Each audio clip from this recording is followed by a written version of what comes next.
The U.S. military has struck Iran-backed militias in Eastern Syria, killing at least 22 fighters, according to a war monitor, in what the Pentagon said was a message from the new administration after recent rocket attacks targeting U.S. troops in Iraq. Watch this.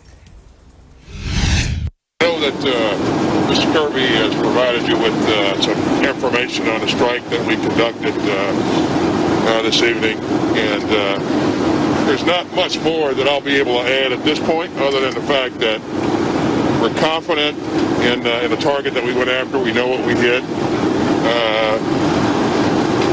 and we're confident that that target was being used by the same Shia militia that conducted the strikes.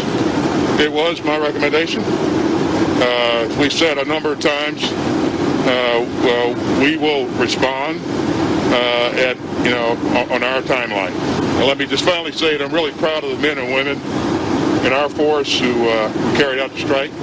As you would expect, they performed in a very professional manner.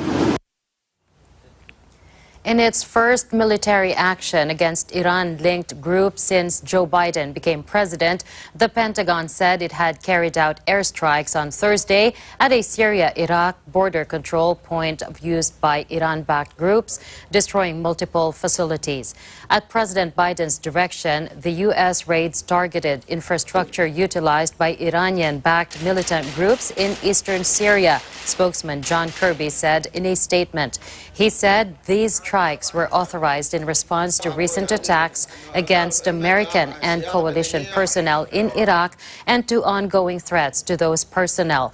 State Department spokesman Ned Price said Monday the U.S. would hold Iran responsible for the actions of its proxies that attack Americans, but would not lash out and risk destabilizing Iraq.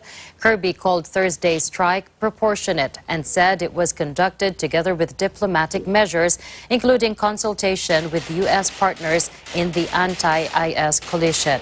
Syrian state television condemned the American aggression against the Iraqi fighters who are allied with the Damascus government. The U.S. action followed 3 rocket attacks on facilities in Iraq used by U.S. and coalition forces fighting the Islamic State group.